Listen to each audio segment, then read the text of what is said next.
Hello and welcome back to another Train Effective podcast. My name is Nixon. I am your host. And this week, once again, we are here with Nick. Nick, how you doing? You okay? Yeah, amazing. Let's go. Let's go. Right. So, very special guest on today's pod. We have got Kwesi Hayford here, a coach and a mentor who has worked with players such as Nketiah, Calvin Bassey, Eberiche Eze at Crystal Palace as well. So, Kez, thank you very much for joining us today. How are you doing? I'm good. Thank you for having me. Of course, of course. We look forward to this conversation. We're really going to try to delve into and tap into a lot of your experiences and insights because we're very sure that what you have to say is definitely going to help out a lot of our viewers here who are on their own journeys and trying to improve their own game. But before we get stuck into that, I actually just wanted to ask something about yourself to get to know you a bit better. And I wanted to ask, where did it all start? Sort of, your footballing journey. How did you become a coach? How did you become a mentor? Talk us through that. How did I become a coach? I played football all my life, and then I went to uni. I actually studied finance at uni, and then I came back and I just found every job application boring. I don't know why. Just my love and passion and drive wasn't there to go into that world. And I started with a close friend of mine, who his brother-in-law had a company which was working in schools, doing some work in schools, coaching in schools. And I said, look, I need some extra money. I just wanted to do it. I've always enjoyed sports. And for some reason, my mum's a teacher, then I always just thought, it'd be a good idea to do it. So I jumped in there, I started working there. I loved it. And then for whatever reason, my gut was telling me I wanted to just focus more on just coaching football. So I started my own little grassroots team. It was going quite well. And then I sort of, through that, then met another friend who at the time was working down at Crystal Palace. And he invited me down to start working in the development centre. And then I never looked back. And it was something I started to really start to study, started to learn more. I started working there. Then I went to another club, started working full time at QPR. Then I went abroad, came back. So the journey sort of just went through like that. And it was like coming from more of a multi-sports background and then specializing in football, and then working full time in football. And then I just sort of, found my home working with professional athletes and building my own elite centers and working with professional clubs and studying. And one thing I think that was majorly important in my life was falling in love with the brain, falling in love with a neuroscience method that I learned in Holland and Belgium that transformed my way of thinking about football and my way of thinking about life in general. And yeah, that kind of brought me to where I am today. Okay, tell me more about your experience that you just touched on there in Holland. What was that opportunity like, and give me a bit more detail about that. We was on a tour at the time. I was working with QPR, and we took a bunch of, I think at the time they were 2004s and they were under 13s at the time. We took a team over to play in a competition in Dortmund in Germany, and we thought we were good. We had a good team. I was with my business partner now as well. And we were there. We thought we were doing well. And then all of a sudden, we came up against a Dutch team called Willemsvee. And I think we was like in the quarterfinals, something like that. And we were on the sideline. We were animated. We were shouting. It was like, yeah, come on, let's win. And the coach was sitting on a deck chair with his leg on his knee and just with his hands like this. And they beat us 3-0. I think we touched the ball twice, and they played some of the best football I've seen at tournament football. And I've been to a lot of tournaments. And I couldn't understand it, why these kids were so in love. They had good temperaments. They moved in the spaces. They moved well. But at the time, you've just got knocked out of a quarterfinal, so your head isn't totally screwed on. So we took the kids away. We sat down. We went and we got ready to watch the semi-final because we weren't in the tournament anymore. And before they started this sensible routine. And it was about 13 or 14 under 13s, perfectly in unison, making the most beautiful rhythm, bah, bah, bah, bah. And I had to find out why he was doing it. So I walked up to the coach, who's now my most significant mentor, a guy called Frank Sholton, and I asked him why. Why is he doing this? What is this? And the first thing he turned around, he looked me dead in the eyes and he said to me, are you a learner or a non-learner? And I said, learner, you know, and he said, knowledge of learning or knowledge of performance? And I said, knowledge of learning. And he said, okay, here's my number. Here's my details. If you're serious, we'll see. That was it. You know, he didn't say much more. The rest of his time, he was focused on the tournament. And time went on. We came back to England. I contacted him. He told me where to be in a place called Tilburg. He gave me the date. He gave me the time. He told me to be at Tilburg Stadium for 10 a.m. And so I was excited to learn. But obviously, this was over the course of about 3 weeks. I was trying to get hold of him. He wasn't answering. But I just thought, you know what? I'm just going to go. So I jumped on the plane. I went over there. And, you know, I was sending him emails. I was sending him texts. He wasn't responding. Just told me where to be about 3 weeks ago. I got to the stadium at 9:58. He turned up at 9:59, laughing, rolled down his windows, and he said, okay, let's see. So we built up a relationship from there. The guy's a genius. He taught me everything. He brought me inside. He showed me his way of thinking, but he admitted he had learned this from another genius called Michel Bruynings, the old academy manager of Anderlecht and Standard Liège.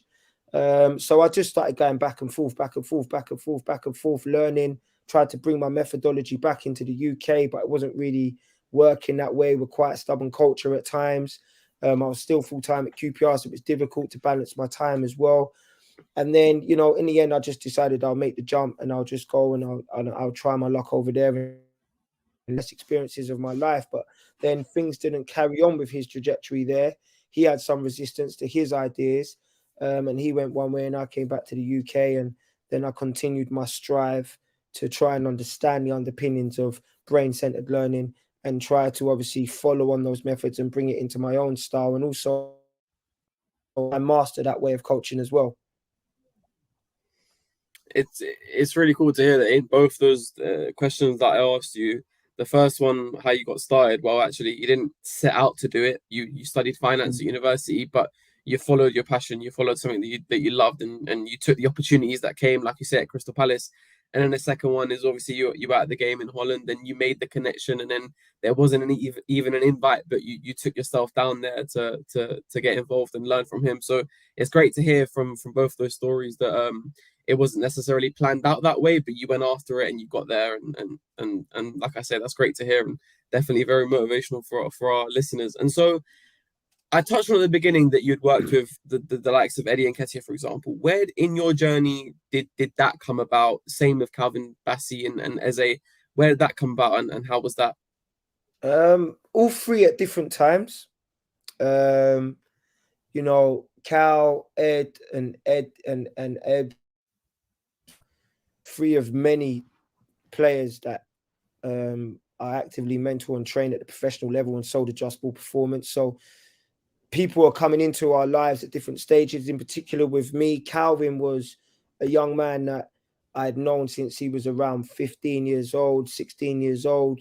He came through one of his friends who was at an academy at the time. I think at the time Bailey was at Arsenal, and Calvin was never the golden boy. Calvin was someone who was quite troublesome. Calvin was someone who was quite daring.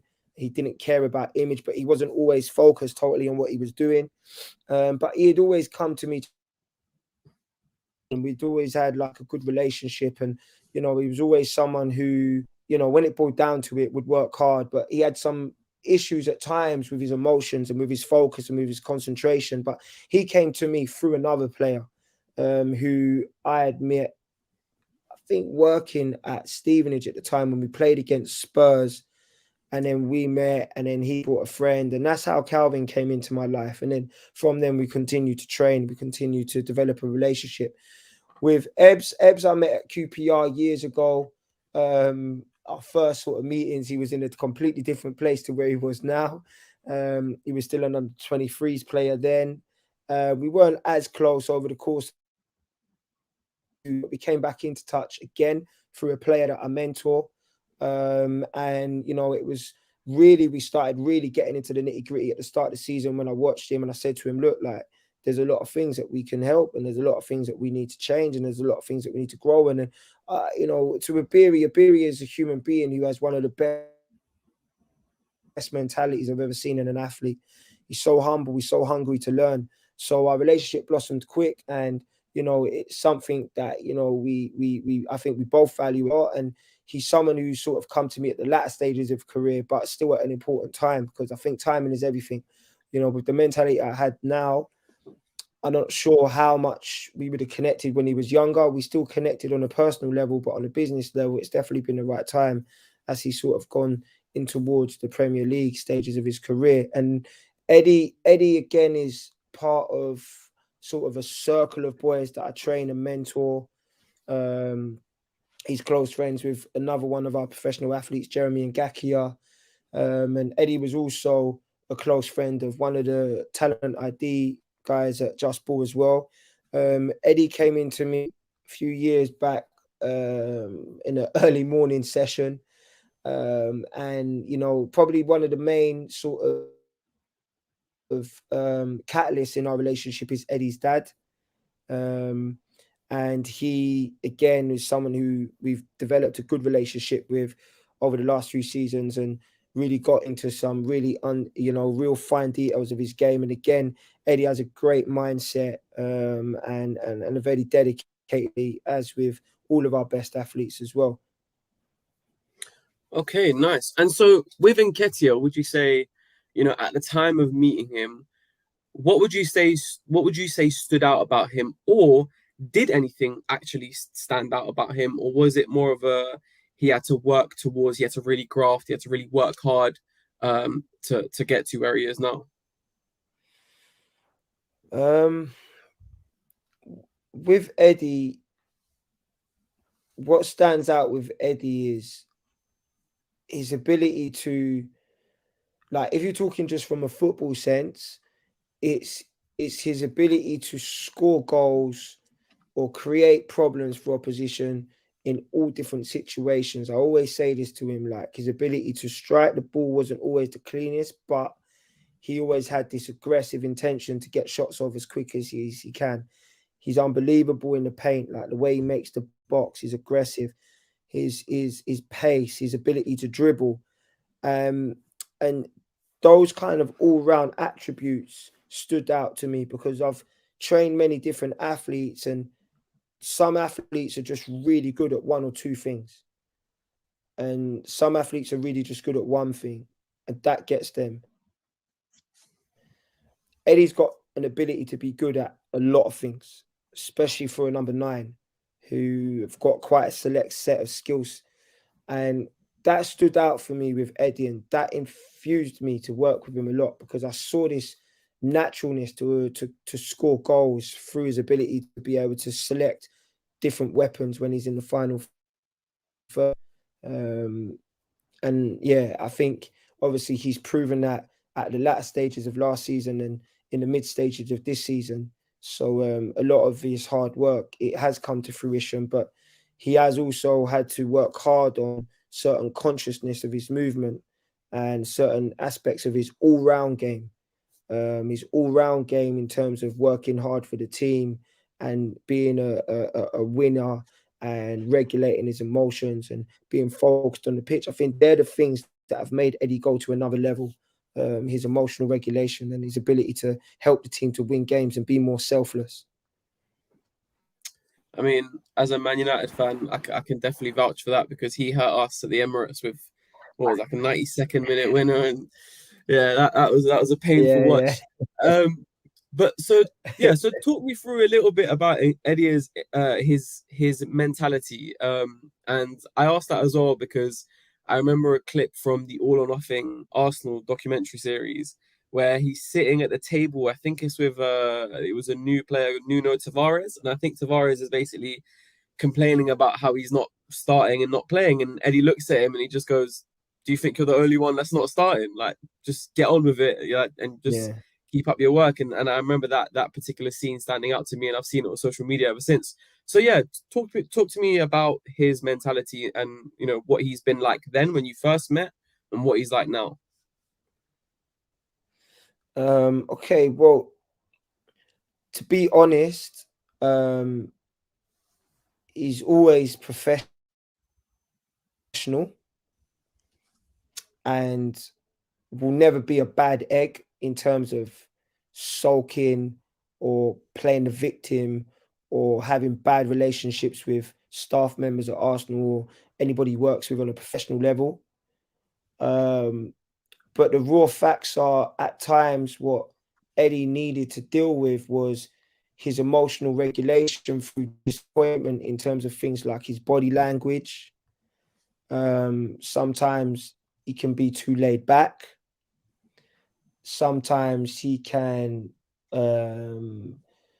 not have that same level of determination when he hasn't scored or the opportunities have been there and they've missed him or bypassed him. And he's had to work hard at that. And Eddie is a humble person for sure, and a learner for sure. And it's these things that has helped him in terms of his mindset towards learning. But he's had to work on these things in his game. He's had to work on being able to, for 93 minutes, not get disheartened when the ball doesn't arrive when he wants it to arrive, or missing a chance, or not always being the player that's actively involved in the build-up or the play in general. He's had to work hard on these things. And he went through tough times when he didn't think his future was going to be at Arsenal. And he had to come in and he had to train on his days off, and he had to be more motivated than he was, because he had to stay sharp for when his moments wouldn't come. And I would say with Eddie, when he's out of the moment consciously, he's very optimistic. So you talk to him after a game and he's good at seeing the positives, but in the game, sometimes he can dwell on the negatives too much. And he's had to work hard on that. And that perhaps has been something that maybe has held him back, but now is starting to set him free as he's starting to conquer that. And I think the promise has always been there. I think there's been an article that was released by Arsene Wenger that was talking about him. The promise, the potential has always been there. But at times, and Eddie will probably admit himself, the maturity hasn't always been there. But now he's starting to grasp that, and now he's starting to elevate through those difficult times, which is now for me showing his real quality on the pitch. Just to jump in there, Kes, I think every player, before they really make their breakthrough, they always have one moment. Usually several moments, but usually one big moment where it could have gone either way for them. Either, they could have not recovered from this moment and they would have gone downhill, or they did enough just to recover and then get to the next step where they could make their breakthrough. So do you remember a moment for Eddie where, it could have gone either way from him? Yeah, Chelsea Stamford Bridge 4-2 win. Biggest moment, Nick. Because in there, if we're talking about last season, in there, that was a time when it was like, okay, he's now, but can he score? Can he play against the big teams? Arsenal were in that position where everyone's thinking, yeah, they're going to lose this, and they're not. It was a crucial game, and I think if he doesn't play well in that game and he doesn't score in that game and score the way he scored as well, the critics come, the danger, the negativity comes, the problems come. And I think that was a major part in his career. And then I think another major part in his career, aside from that, was West Ham at home. West Ham at home when he scored, because that was a bit when everyone was like, what are we going to do? There's no Jesus. And then he had been on the bench for a long time. He wasn't in the greatest place, but that really then put him back on the trajectory. So I'd say there's two moments: Chelsea at Stamford Bridge, West Ham at home at the Emirates. What is your advice for a player who can put himself in Eddie's shoes? They know they need to perform in a game. Otherwise, maybe it could go downhill. And maybe we have a lot of North Americans that listen to this Train Effective podcast. A lot of them want to get college scholarships, so they know they got to perform in that showcase game with scouts or college scouts, or play well for their recruiting video. Whatever it is, there are these moments where you do have a bit of pressure on your shoulders and you need to perform. What are you thinking about what it was with Eddie, that just, what he did to mentally be strong in those situations, and then how that could apply to any player that's watching? Fantastic question. I think there's two things. One thing is realizing that if you can imagine this game as every other game as you've played in your life, your whole nervous kind of feeling and anxiety and anxious kind of feeling will drop. Don't build it up. You know, don't build it and don't tell yourself this is my big day. Don't tell yourself this is my only moment. Don't tell yourself if I don't do this, then this can't be the next. Or don't allow people to say to you, oh, it's a big game next week. You have to do this, you have to do that. Never put that burden on yourself. You know, and that's one thing he does so well. Whether he's playing City or whether he's playing this one or that one, it's just another game. It's another game. It's another game. And that means what you have to do is you have to treat the games that you might not feel as important as important. So then you're always in that frame of mind. You're always in that mentality. It's all about staying neutral. It's all about never getting too excited or too down. So if tomorrow we've got just a normal league game, we have to approach it the same way we would do if it was the final game of the season and we needed to get promoted. We have to go in with the same mentality. And if you have that same mentality, consistency in your life and in your approach to what you do, when those big moment comes, you're going to kick into gear like it's normal. And the second thing is allow failure or allow the conception of failing to be part of the process. Like, don't think that now if you don't get the result you want, then this is going to happen or that is going to happen. Go into the situation telling yourself that no matter what happens, you're going to learn. No matter what happens, you're going to learn. You're going to learn no matter what, whether it's successful or unsuccessful. In your mind, it's a learning curve. So if you've got a trial and there's 50 scouts coming and you've only got 45 minutes to play, well, no matter what, you're going to learn how to play your best in those 45 minutes. So even if you might think that there isn't going to be another opportunity, I tell you what, there is going to be one. And I tell you what, you're going to be better prepared for it because you would have gone through this process first, you know? And I think it's those two perceptions that help the top athletes. And it's those two pieces of advice I would give to any aspiring athlete or any player that's under pressure or in a pressurized moment. It's going in and treating it like it's another day. And it's going in and being willing and hoping that failure is going to lead you on to better and greater things. And I think that's a message, spot on, man. I think that's a message for every player that's watching who, maybe they got to try out in June or July or May or end of the year, whatever it is, and they're thinking, I just want that day to come around. I want that day to come so I can prove myself already. But actually, what you're saying here is like, your moment starts now, or actually it started yesterday. It's all about the preparation that you're doing now, how you treat every training. Whether it's the training that you're doing yourself, what intensity you're doing it at. If you're setting goals for those trainings, like when I go train, even today individually, it's always if I'm doing a training drill myself and I got a goal small, I'll put a mini goal in the goal itself, and it's all about trying to hit that goal more times than I miss. So I'm always putting myself in those pressure situations. So it's like in your individual training, set goals, treat it like like Mourinho is watching or Alex Ferguson watching, whoever's watching, if you're watching it, and it all starts today. For anyone that's got their opportunity, it all starts in your next session today, in your next game. And then eventually when you do get that big chance, well, I mean, it's just another day, just like you said. 100%. Couldn't agree more, Nick. Couldn't agree more.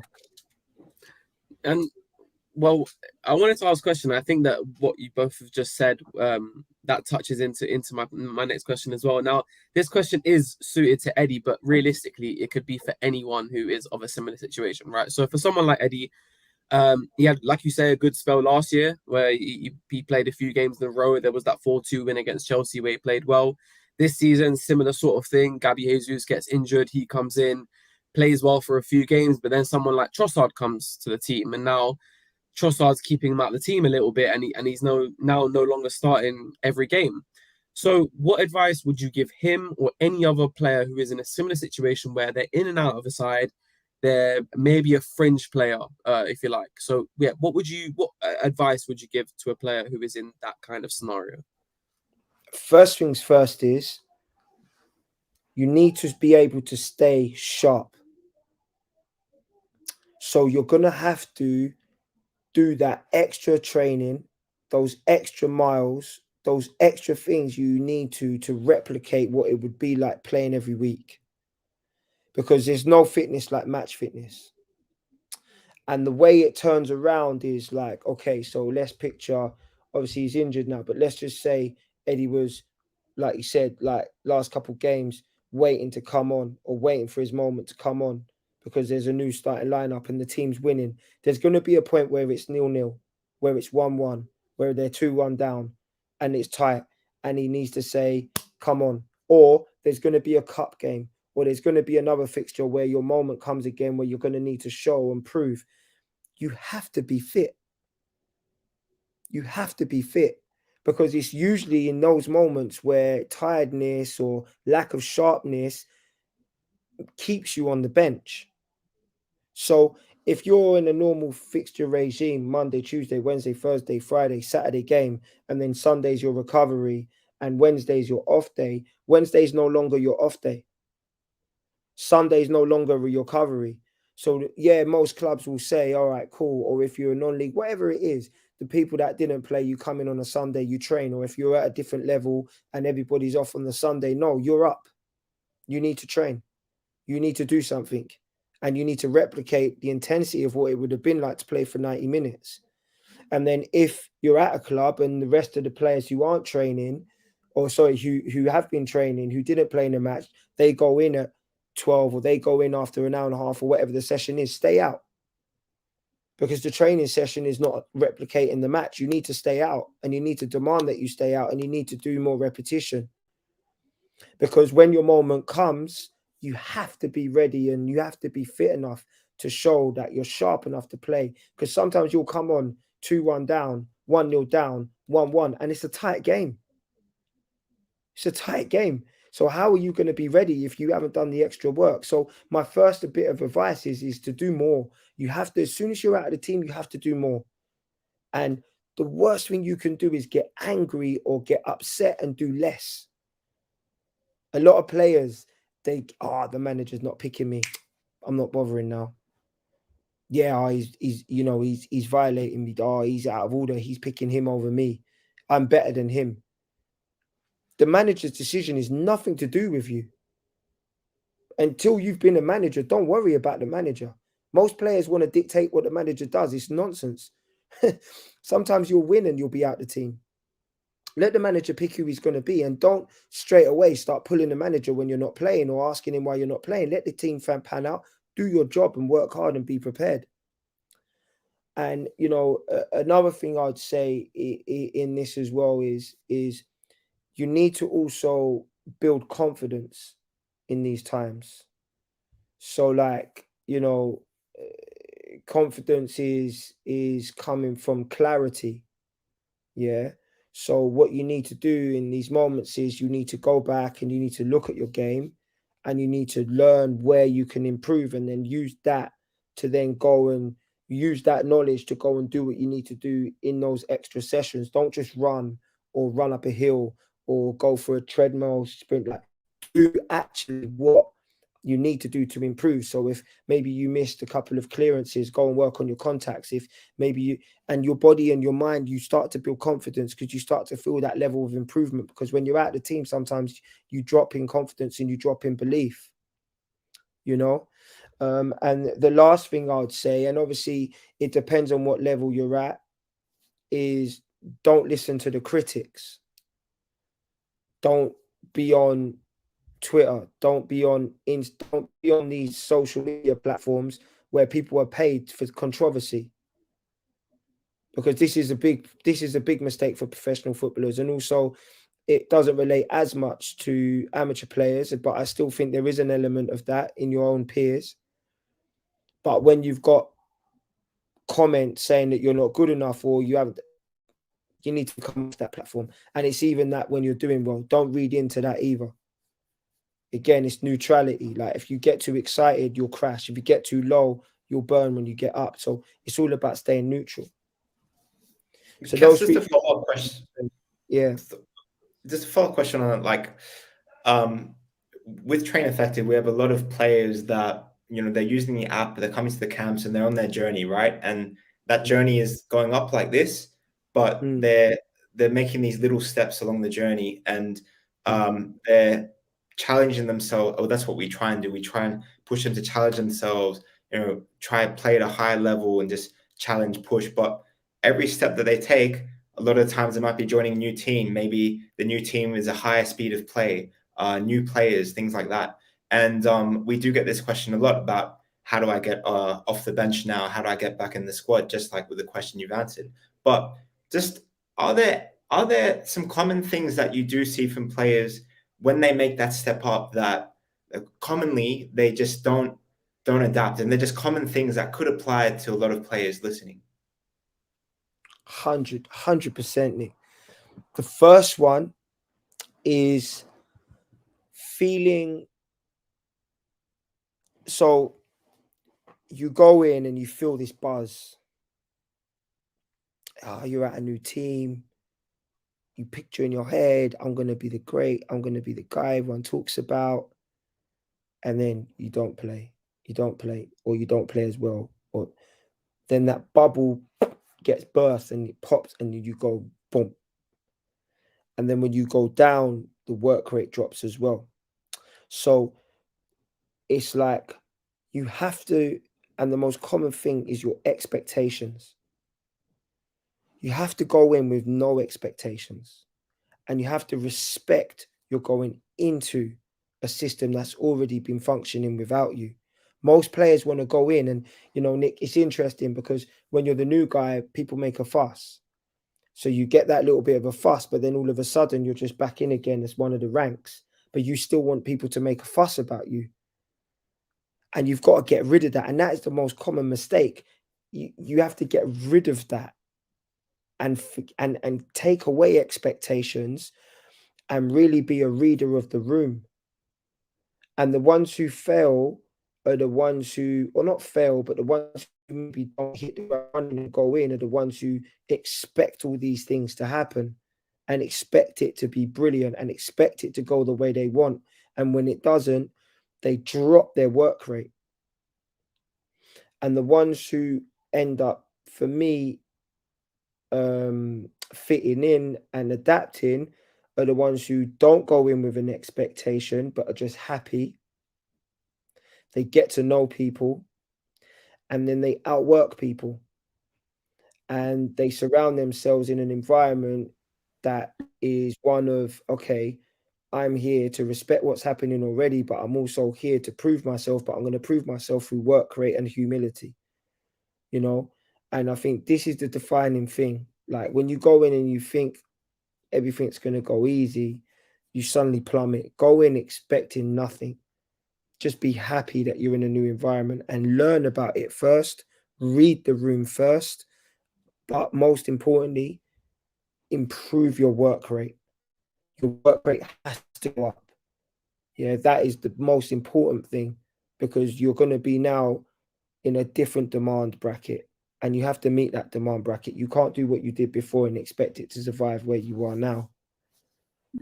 It's 100%, Kes, because like, say, you know, let's take a boy in the US watching right now. Let's say he lives in New York, and then they might be one of the top 1% of players in a borough of New York.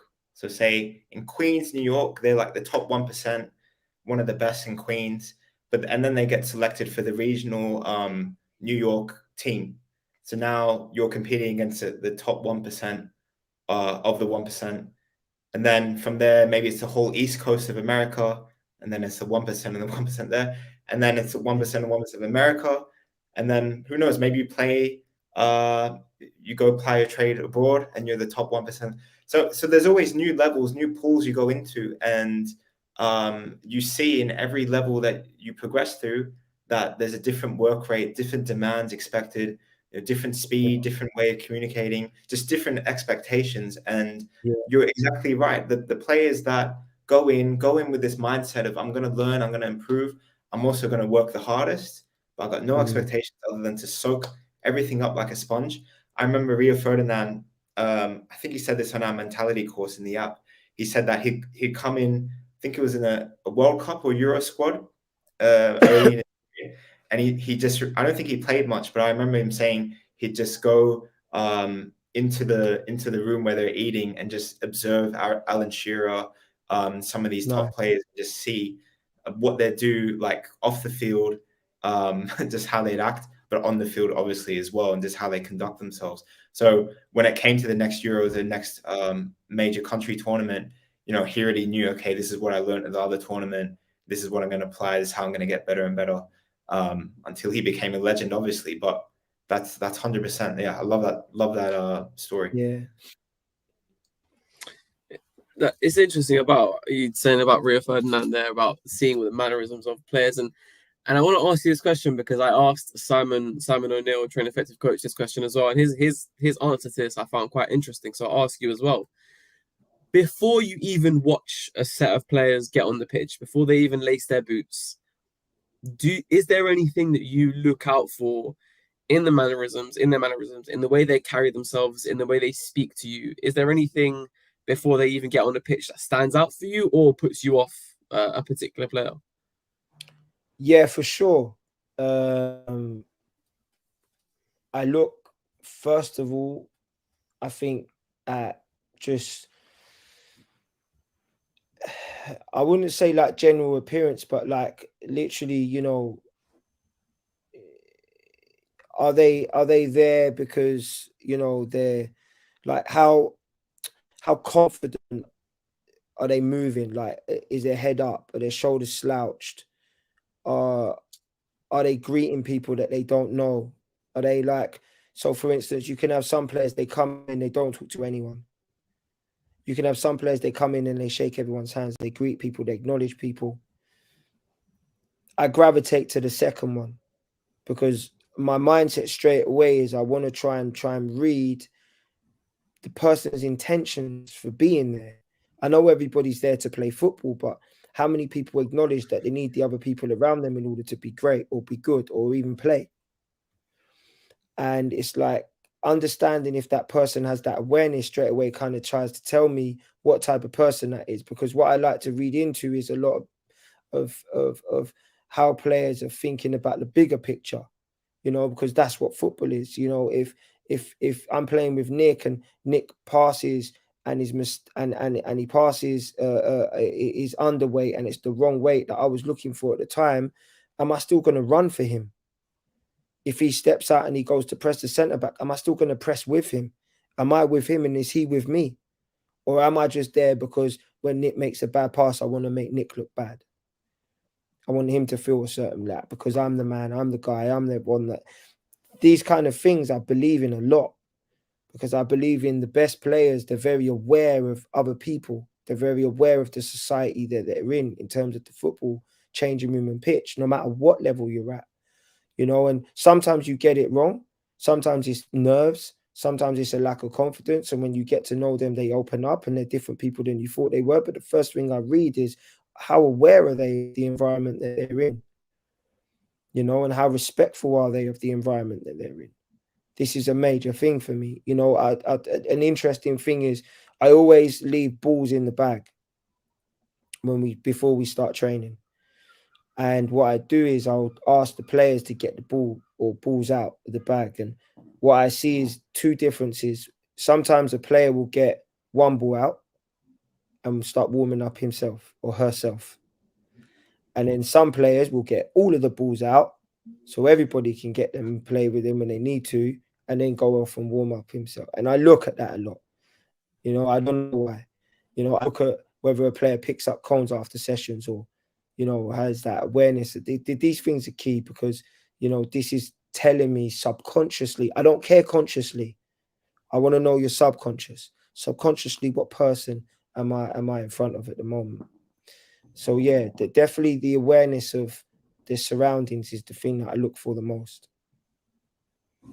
Yeah, that's really interesting because I feel like it kind of goes back to like, you can have all the talent in the world, but if your intentions aren't there, if your mannerisms are negative and you don't have the correct outlook every single time you step on the training pitch, and then it might not be worth anything to have all that talent in the end. Yeah. I think Guys, really, I think just for the players that don't quite get the example, because I think we straight away get it, but maybe for the players that don't, if a player is not picking up the cones after training, or getting out all the balls, it obviously shows a lot about the teamwork or their mentality. If they're selfish, they're unselfish, and of course for a coach, those signs are really important. So just a bit of context for players who might not have understood. That's really why, right? Yeah. Yeah. yeah, I think you're spot on. Now I did want to move on to like some more questions similar to the ones we've just had, that will draw into your experiences and your insight and hopefully help our viewers. But I did also just want to ask you, because you've obviously been you've become a mentor for the Train Effective online virtual academy. I actually wanted to ask you, how has that been for you, talking and coaching players from all around the world? How's that been? I love it. I always feel that when you're educating yourself. So it's funny because the type of questions that come back, you're not expecting them because you're so in this world, you don't realize how the other world perceive football as well. And so some of the questions that come back on the online academy is so interesting. Like, the other day we were doing a webinar on the journey from a player, and you always think they're going to ask you questions about, their mentality, but they were asking questions about recovery. They were asking questions about opportunities. They were asking questions about things that I wouldn't have immediately thought that young players or striving players would talk about. And I think it's great that, and it's interesting because obviously what Nick just did then, of you have to be able to put things in a context for people that you haven't really experienced their world, or you don't come across their world on a daily basis. So working with the virtual academy and the online academy, for me, it's a blessing, and it's something that's improving, I think, myself and all the other mentors that are on it as well, to understand people from different walks of life and from different worlds. And, it's educating me more about me as well, and opening my mind to maybe perhaps some things that I take for granted. It's really interesting to hear, and I feel like with what you said about the questions that you don't necessarily expect, and I might be wrong about this. This is just a theory that I've just thought of on the spot, but because we're coming into sort of, if you like, the information era where like all information is out there for us to look up and find, and I feel like kids are a lot more curious now about those things.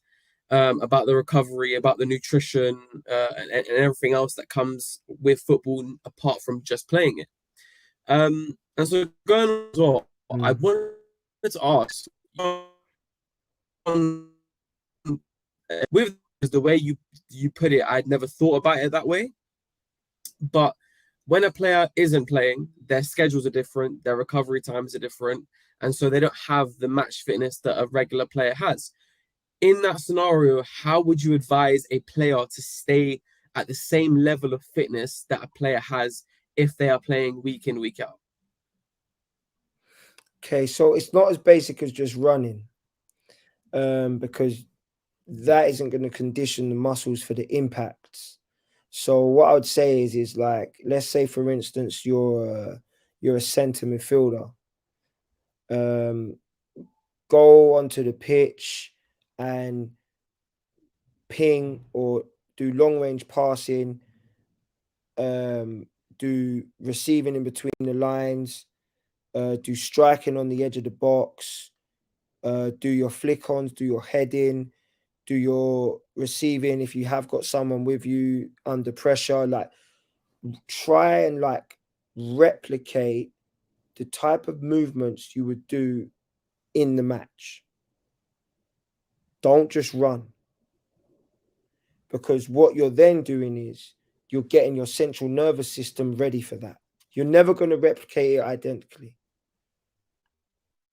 But we make a common mistake sometimes, especially with like apps like Strava and GPS, which track distance. You start thinking, well, if in a match I run 10K and then I just go and I run in the park and I do a 10K run, then I'll no, because it's two different energy systems. You go into a duel, that's a lot different from when you go into a 300-meter, half-pace run. So I would say do a lot with the ball, do a lot with, the actual movements and dynamics and sessions. And it's like, I've been on the Train Effective app, and you can see there's a lot of exercises there that are game related. You're doing things with a ball. You're doing things so you can just go on these tools and use these tools to stay sharp, to stay fit, even if it's by yourself. Don't just run. So my major thing here is replicate what you do in the game. Go in the park, hit 50 balls. Go in the park, hit 50 shots. Receive the ball 50 times. Gain advice from educational tools like Train Effective app. Learn different ways to improve what you're doing in terms of its relatedness to the real game. And then you'll be more conditioned for that time. Kes, like it used to be that I go down to the park when I was 13, 14, and I'll go with a mate after school and just, obviously he'd be in the goal, I'd be taking shots. I mean, it's just for fun or whatever. I realized how, well, if I'd spent that hour where I was like really trying to hit one target or really trying to get, I don't know, 5 goals in a row, like all these things, it really gets your mind focused on where to place the ball, how to hit the ball, and gets really, really concentrated. Yeah. So once a training or a match comes around, you're well more conditioned, like you said. Your central nervous system, your CNS, is prepared for that. But what's wanting? So say this, Kes, I'm playing as a striker this season for a team here, and I want to score more goals. I know that today when I'm training starts around 7. So if I get there 6:15, 6:30, maybe I'll do a bit of a some stuff by myself beforehand just to get myself prepared. Like what should I do? I want to score more goals this season. What could I do by myself in those 20 minutes, maybe 25 minutes, where just me and the ball, maybe a goal as well, because I want to score more goals this season. I want to perform well in the training. Yeah. Okay. So get inside the box with the balls and be sort of on the diagonal. Don't be straight in front of the goal. Like go on sort of one of the corners, like in the box. So you're at an angle. And start at a standing still point. Shift it with the outside of your foot and bend it in the far corner. Do that 10 times. Then push it again, and then strike it across your body and go near post. Do that off both sides and do that off both feet. Yeah. Then get the ball, throw it up yourself, jump and try and head the ball and meet it at its highest point. Do that 10 times. Then spin, go near the goal, but put your back to the goal. And then with your back to the goal, shift it one side or shift it the other and strike it across your body on the turn. The reason I'm saying do these actions are these are the most common types of finishes you're going to get as a striker. And without having anyone there to play you in, what you need to do is be able to practice when the ball's at a standing still, shifting it, and then getting good contact with minimal steps. And then the heading is obviously self-explanatory. You're going to need to head the ball when the ball's being crossed or in any other chances in the second phase of crossing deliveries in the air. So if Claire, our head of content, is watching, there's Kes's 15-minute pre-training strikers workout right there. You just mentioned about 4 or 5 different drills that we could do a quick workout on. So okay, that's great, fantastic. Just on top of that, like I remember listening, I think it was to Steph Curry. He has there's an app called Masterclass, and Steph Curry has a class on there.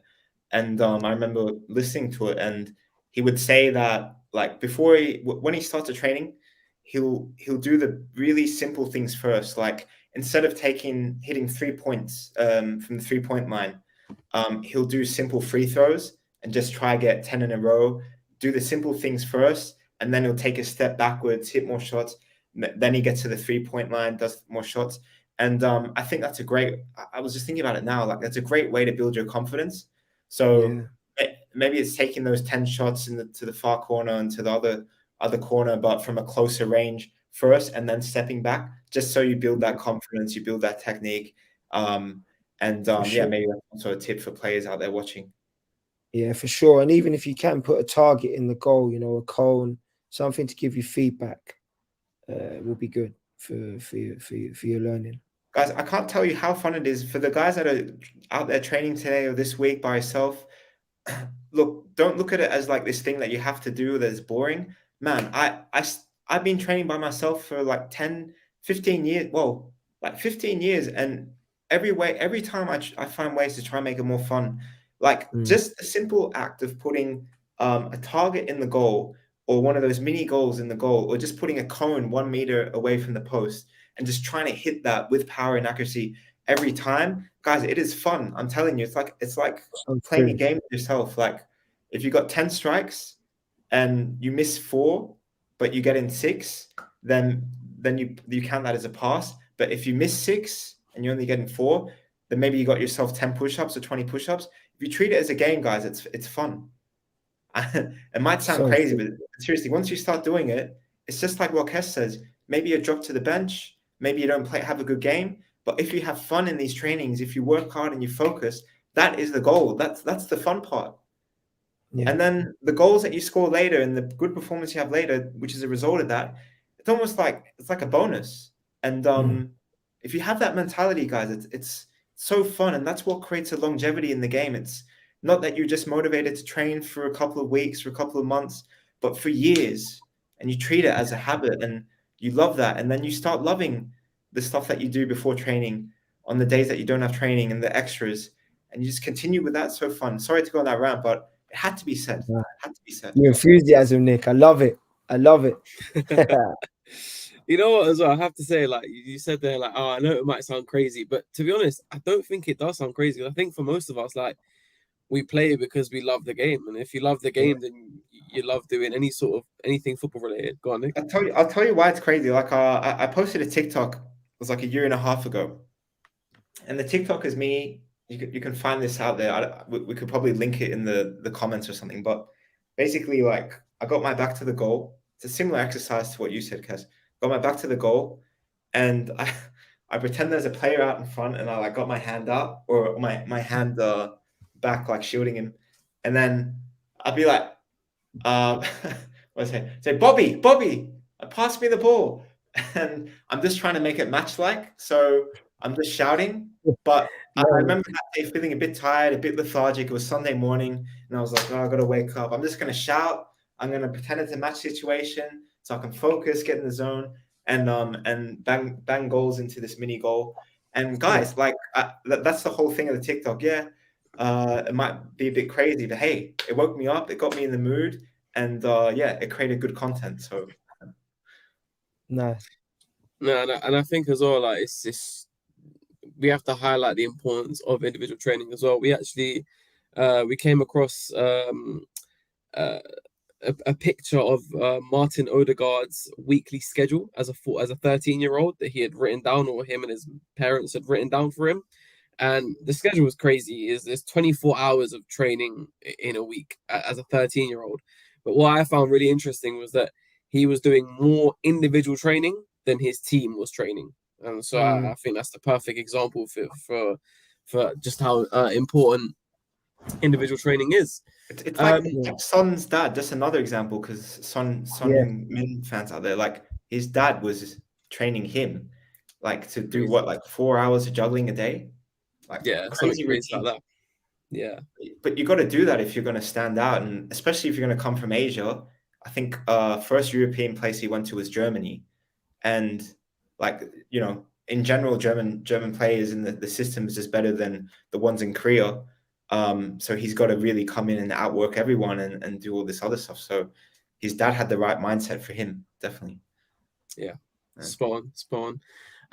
Now, I wanted to ask you this as well, and it can be more than one answer. It doesn't have to be one. But what are one or some common mistakes that you see in players as they journey through, their football life and as they try to make it pro? Common mistakes, yeah. They think it's going to be easy, Nick. They think it's going to be easy. Yeah.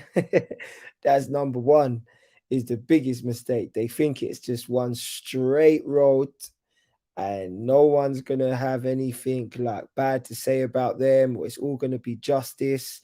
And when you play well, you climb. That's a big mistake. Is the conception that everything's fair and everything's going to be the way that you want it to be. I think another big mistake is also might sound weird, but having too many friends. Yeah, having too many friends sounds weird, because with this, you need positive influences in your life always. And I'm not saying that if you have 30 friends, you can't have 30 good influences in life, but a law of averages, one or two aren't good. And you've got to really choose your circles wisely and the people you surround yourself with, and really think, keeping the common mistake is being around the wrong people, and listening to the wrong advice and having the wrong energy around you as a person.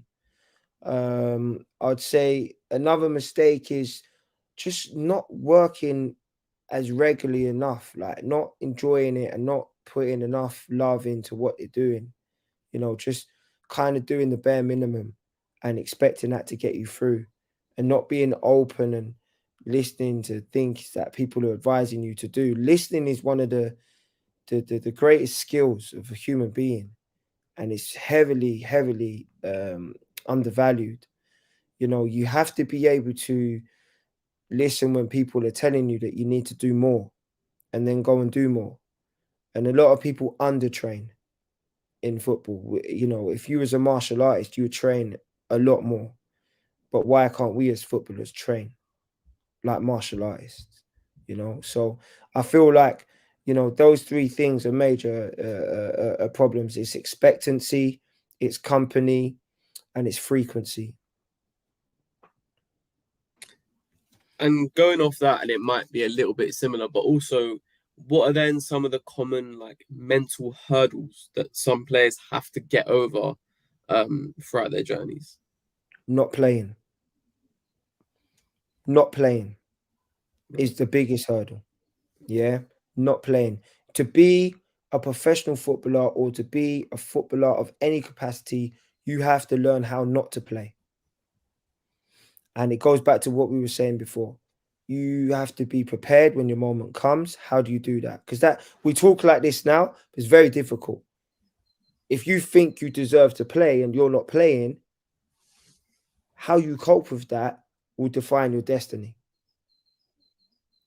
And it's learning how to deal with that sets you free, because it means that when you do get your moment, you take it, or you give yourself a better chance of taking it. And when we're confident, we all know what happens. Yeah. And I would definitely say the second hurdle is change. Change. Life is always changing, but in football, things change constantly. You could be in America, you could be playing at high school, your high school coach goes to another school, all of a sudden you got a new one, he's different, he doesn't understand you. How do you change? You might have people come into your life. How do you change? People leave your life. How do you change? You get an injury. There's so many changes. Your parents relocate, you move country, change. Change is a big, and those who can adapt quickest, they grow, they fly, and this is where I think there's major hurdles. It's change, and we have it with so many men, with our athletes.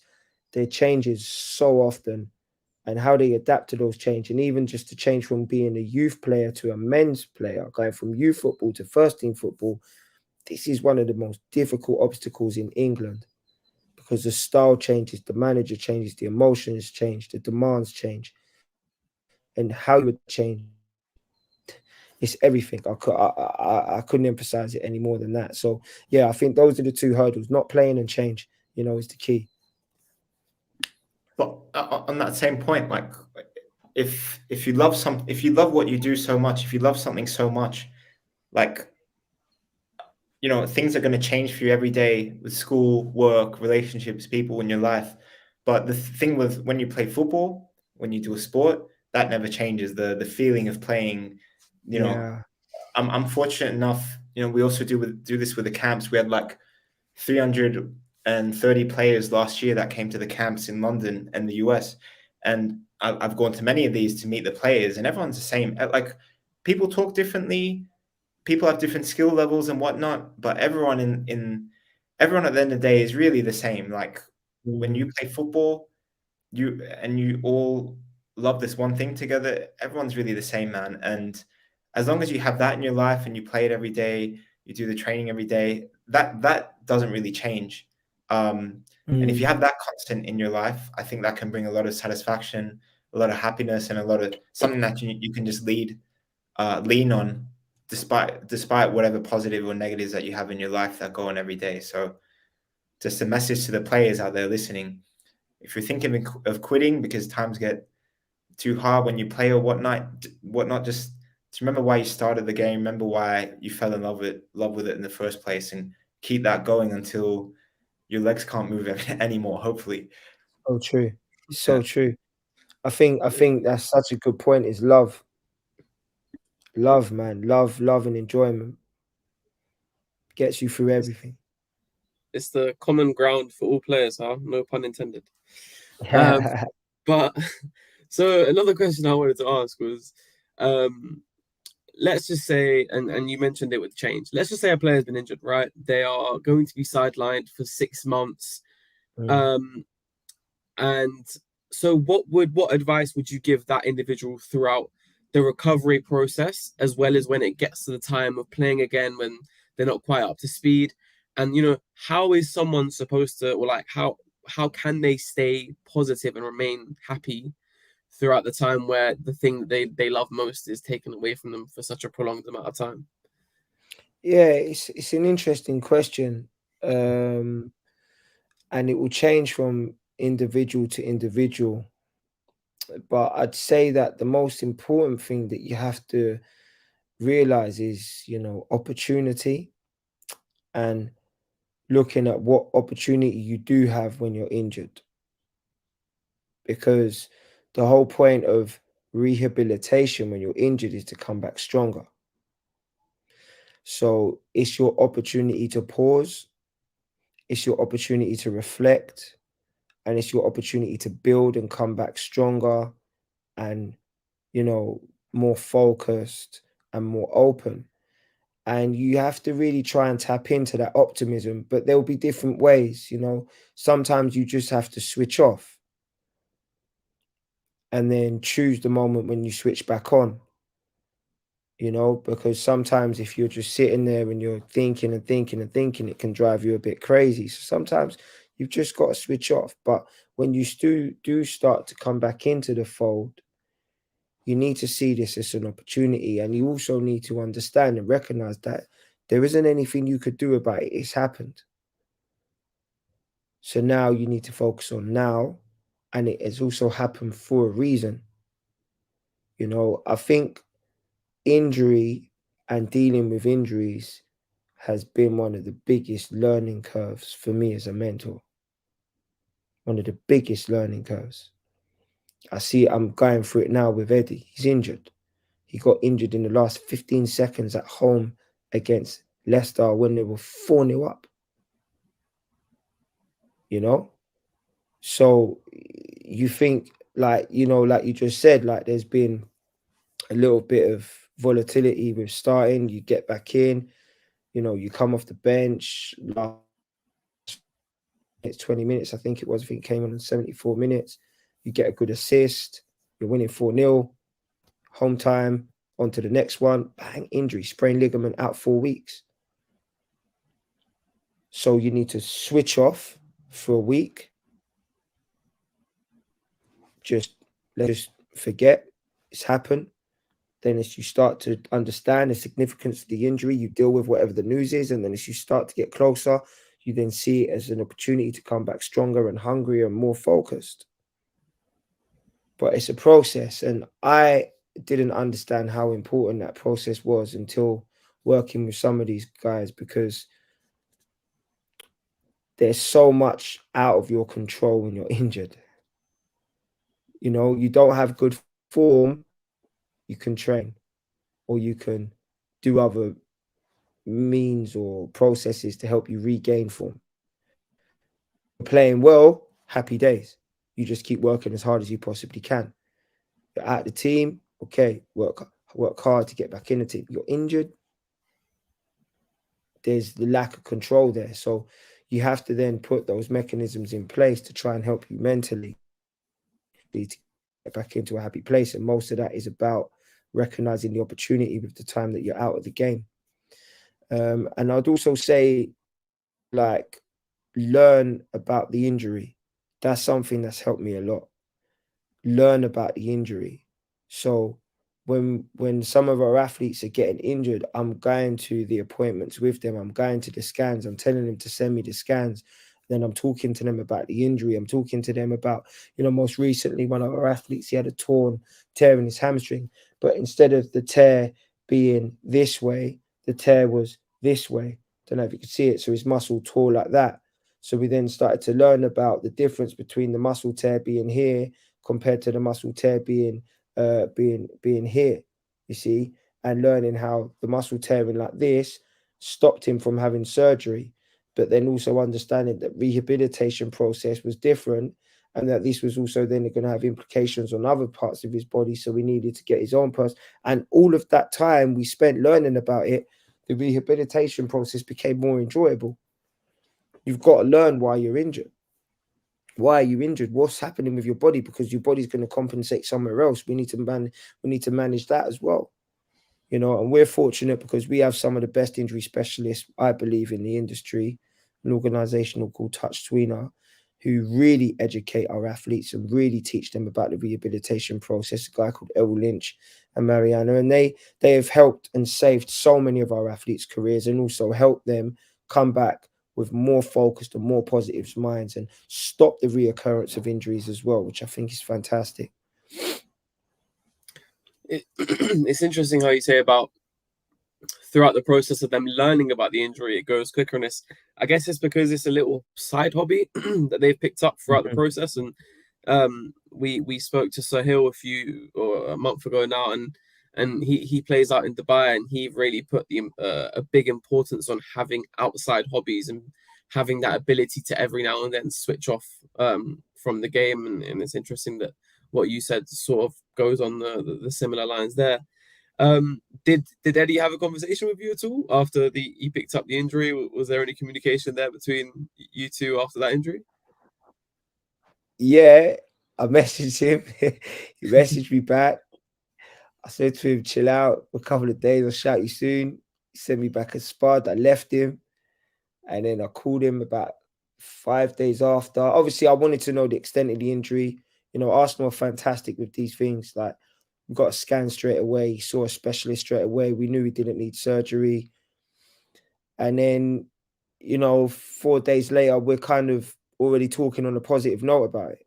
And we have analysis to do. We have to analyze his game now, and he's back mobile again, because for a part he was in the boot, so we couldn't drive. But it was more like, okay, what next? And you kind of took away that fear and that worry and that doubt. But that was speaking to him 5 days later. I definitely knew, calling him a day after or a day or two after. And I hate that anyway. I'll be honest with you. Like, when players get injured, I hate calling them up, because what are you going to say? Oh, keep going. Oh, yeah, don't worry. It's okay. They know that. They know that. They don't need you to tell them that. What they need is they need solutions. They need solutions. And probably the first thing they want to know is, am I going to need operation or not? And we've had some bad stories where players have been out of contract and injured, and it's all the same thing. You need to find out if you need an operation. If you don't, one way. If you do, another way. And either way, you've got to deal with it. But yeah, we spoke a bit. No, that's quite funny. It's funny that you say you wouldn't talk to him a day or two after. You give him time to settle. Yeah. Timing is everything. Yeah. Love that. All right, so this is like the last big question that I'll ask you today. And so I wanted to ask, what advice would you give to a player who, say, they have spent most of their lives playing in an academy. So maybe they're 15, 16, 17. They've been in an academy from young, and then they're dropped. What steps and what advice would you give to that individual who's just been dropped? What would you advise them to do going forward? As in they've been released, yeah? Yeah, they've been released. Yeah, that's what I mean. Yeah. Great question. First things first is don't go on trial after trial after trial after trial after trial.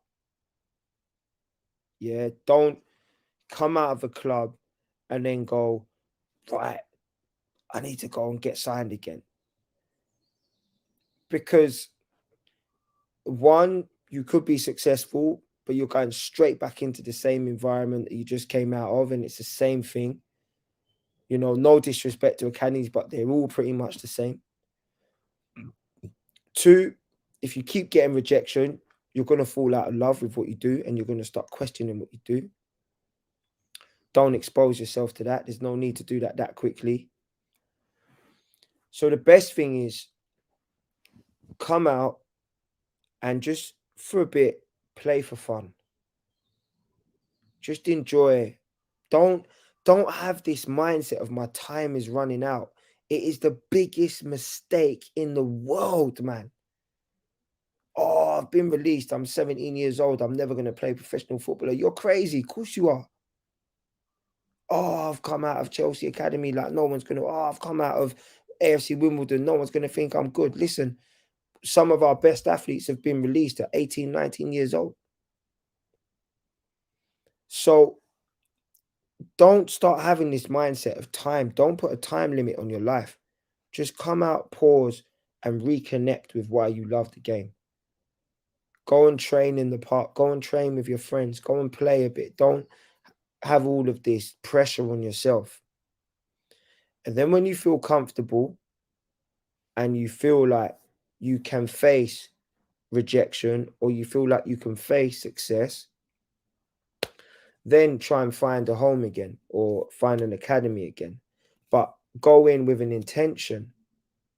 You know, go in with an intention as in you're going in and you're brave and you're determined and you're happy. Don't go in feeling like, I'm not sure if I want to do this. Because if you feel like that, just don't do it because it will just hurt you. And we see it all the time, you know. And at the end of the day, if you're a little bit older and you're 18, you're 19, try not to go down this, let me go into 23s football. Just try and go and play men's football. Try and find a route to get you into that environment if physically and mentally you're ready for that. Because if you can put yourself in that environment, then it will help you to become a better player and it will help you to actually have a career quicker than playing fake football. And I would also say the last thing I'd say in advice is don't have a pretentious mindset over what club you go to. So if you've come out of Arsenal, don't think you're too big to go and play for Leyton Orient, or don't reject clubs because you think they don't have this facility or that facility or whatever. No, it's nothing to do with that. It's where you can go and find a platform to showcase your talent. Be grateful for any opportunity that comes your way. You know, this is key. This is key. And I think that's one of the most important things and the mistakes I see with a lot of players. They go, no, I don't want to. And then they end up doing nothing, coming back. And I see a lot of other people, they get released and straight away it's like, no, take your time a bit, make sure you're happy and content within yourself, and then maybe pursue it again. Nice, love that. So take the pressure off your shoulders a little bit, enjoy the game again, and then moving forward, be humble, take the opportunities as they come. Yeah, love that. Yeah. So yeah, Nick, if you have any last urgent questions before I end the podcast, make sure to this get was them real. in now. Yeah, great. I think what I've loved about this one, there's a lot of I think street smarts as well, which don't get often talked about. So I love that. No, it's been real. Love it. Nice. Thanks for having me as well, guys. Enjoy it. Of course. All right. So last question. A quick one. Now, this can either be the easiest question of the day or the hardest. We'll see. I know it's gonna be hard. I can Nah, hear it might not be. It might not be. The way you think, it might not be. So it could be Okay. like straightforward. Messi Okay. or Ronaldo? Messi. That's it. Messi. Easy like that. See, I told you it might be easy. Oh, that's so easy. That might be. Yeah, that's so easy. Fair enough. That's so easy. Fair enough. We got one for one now. 1 for 1. We're gonna build up a tally and we're gonna see who comes out on top. Yeah, 1 for 1 so far. No problem with that. All right. Listen, Kez, thank you very much for coming on you. today. It's been a pleasure having No you. worries. I know for me, it's been very insightful in hearing everything you have to say, and I'm sure it's the same for our viewers as well. Nice. And So, big up Train Effective, man. You guys are doing great things, and we'll see you guys soon. And thanks, Nick. Take care. of course, guys, if you haven't already, then do check out Just Ball's channel. It is in the description below. Also, our socials are below. Our Instagram, TikTok will be there, so check that out as well. If you're on Spotify, make sure to follow, and if you're on YouTube, do drop a like and subscribe as well. And as always, thank you for watching. See you there, guys.